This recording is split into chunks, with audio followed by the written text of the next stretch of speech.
おはようございます。こんにちは、こんばんは。It's me, あやん。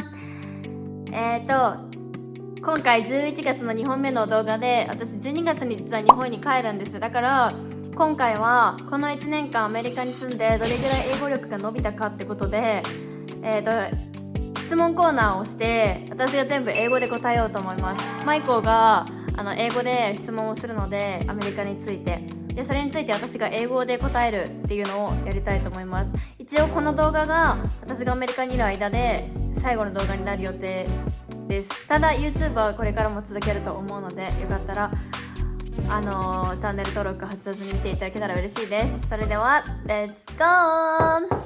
Okay, number one. Okay. Many people experience culture shock when moving to a new country. What was your biggest culture shock after moving to the United States? Okay. First of all, it is not the first time that I came to America, because I came here on my 20th birthday. So it's not that I didn't know everything about American culture before I moved to here, but the difference between tourists and being here as not tourist is living with other family, host family, or living with American people here. And I think the first culture shock I had since I moved to here was people leave food on the plate, because it is not common in Japan. We cannot leave food on the plate, even restaurant or even dinner with family. Japanese people think that leaving food is rude for people who made that food, or it's disrespectful for animal or farmers. We learned that since when we were kids, so we feel sorry to leave food on the plate. But I'm surprised that people leave food in the restaurant, even in the restaurant in the US. I understand some people cannot eat all portion on the plate, because we all have different likes or different portion that we can eat. But even that we cannot eat, we have to eat the food in Japan, but it was different in the US. So I could leave food sometimes when I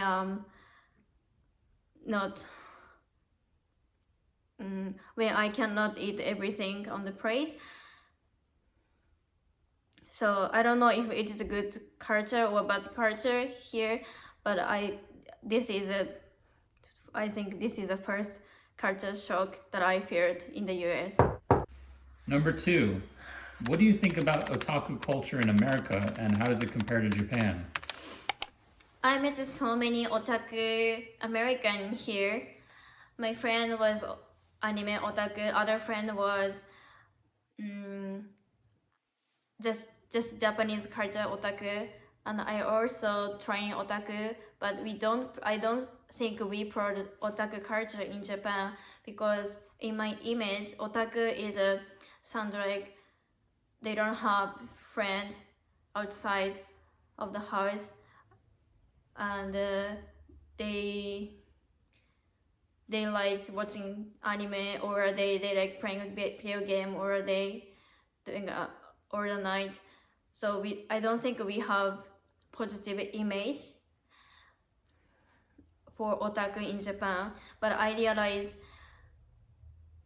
in the US they enjoying Japanese otaku or anime culture here more than Japan.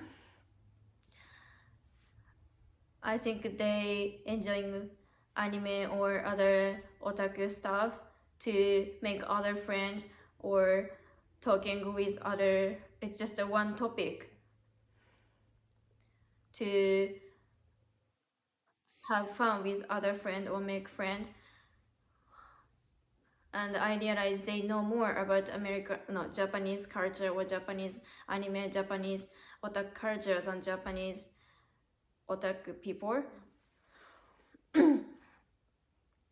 I know otaku culture is popular in all over the world, but I don't think they pro the otaku culture in Japan. So I think they should be more open to otaku culture to other country, and I think they prod more about otaku because everybody think otaku is a good, and everybody think anime is a amazing. So I don't know so much about anime in Japan, but when people talk to me that they like Japanese anime or Japanese culture, I'm happy at least, even though I don't know about Japanese anime. So I think they should promote more otaku culture in Japan. Number 3. Number 3. So you travel to many areas of the United States, right? What cities or places in America would you recommend to somebody who's visiting for 1 month?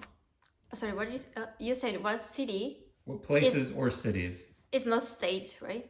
Or states.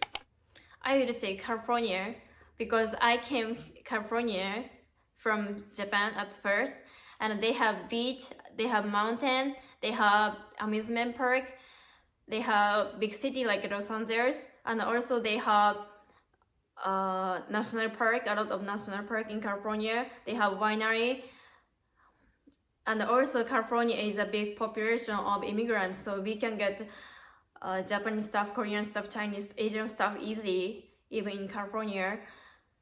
And I used to drive in California every single day, and they have a huge road than other state, I think. And also some people can speak other language, so we can make a friend easy. When I go to school in San Francisco, all of the classmates came from other country. Of course, there is some Japanese friend there, but I think California is a big population of people from other country, so I think it's good to stay longer, like 1 month or 2 months, even 1 year. So if you come to, if you get the chance to come US, I would recommend you to come California, and then you can enjoy mountain, beach, amusement park, shopping, outlet mall, and also national park. There is San Francisco as a famous tourist place. They have Los Angeles or San Jose. They have upper headquarters, a lot of headquarters. I can say. And so I recommend you California to stay for a month as a tourist. Number 4. Number 4. Okay, you have a U.S. driver's license, Yes. right? So you've driven all around the United States, but you've also taken public transportation in some of the major cities here. So I'm curious, what do you think about the transportation infrastructure in the U.S., and how does it compare to Japan? I use train in San Francisco, I use train in New York and Los Angeles as well, and I used to drive car in North Carolina and San Francisco. But I think Japanese transportation is punctured, obviously, more than other country, and Japanese traffic rule is more think about safety for people or each car. But in the US, they cannot go any place without a car because some state doesn't have good transportation. Some state has bus or train, but they are not punctured sometimes, and they have traffic accident. But also, I think it is a good thing to get a car for each house because they can spend together only with family or friend without other people, because we have to think about other people when you get in bus or train in Japan. So we are quiet, we cannot speak anything. Sometimes we can speak, but we have to be quietly. And so some people staying on the phone, playing game or reading a book in Japan. But I think in the US they can enjoy their time in the car. Instead, they cannot get in the train or bus to get to places together with family or friend. But I know it is not convenient to get in the car or not get in the bus or train in the US, so I would rather live in Japan than US. Just thinking about transportation. Okay, number 5, last one I got. So, as an au pair, you assisted in childcare. What do you think are the major differences in parenting, raising children between the United States and Japan?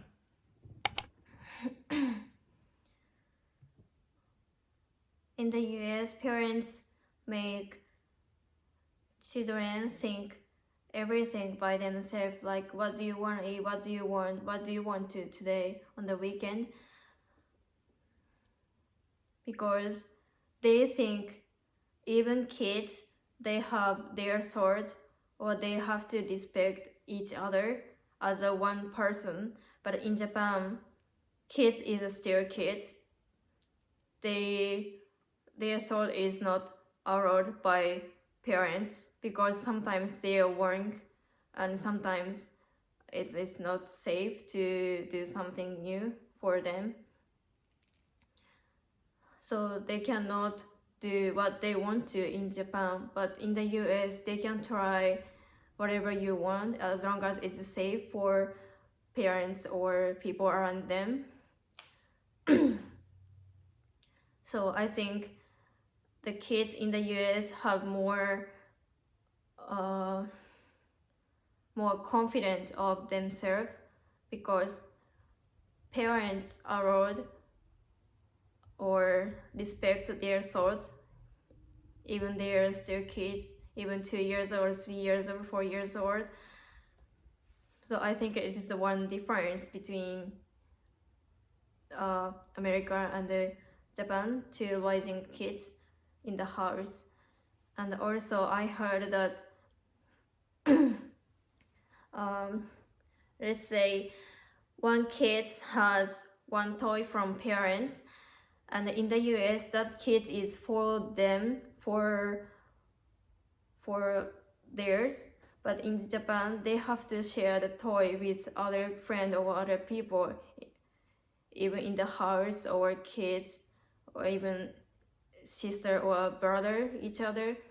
But in the US that toy is not everyone's toys. So if you want to play that toy, or if you want to play, I don't know, if you want to use other stuff, you have to ask beforehand, even if it was between kids or their friend. I don't know if it is a common rule in the US, but I realize that is a difference between Japan and the US. I think in the US they respect kids as a one person, but in Japan they think they're still raising kids even they're young or baby, since when they are kids or baby. Yes, this is a difference I noticed in the US. はい、いかがだったでしょうか。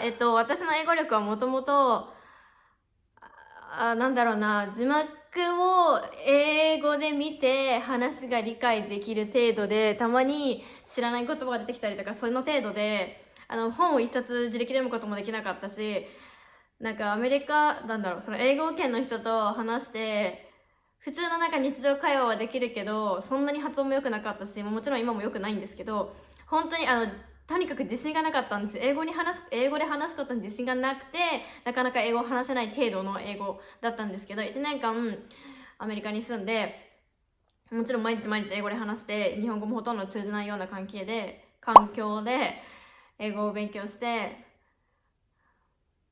この程度の英語力です。だからもうちょっと頑張れば、もしかしたらもっと流暢に話せるようになるかもしれないんですけど、とりあえず私の英語力の成果はこれぐらいです。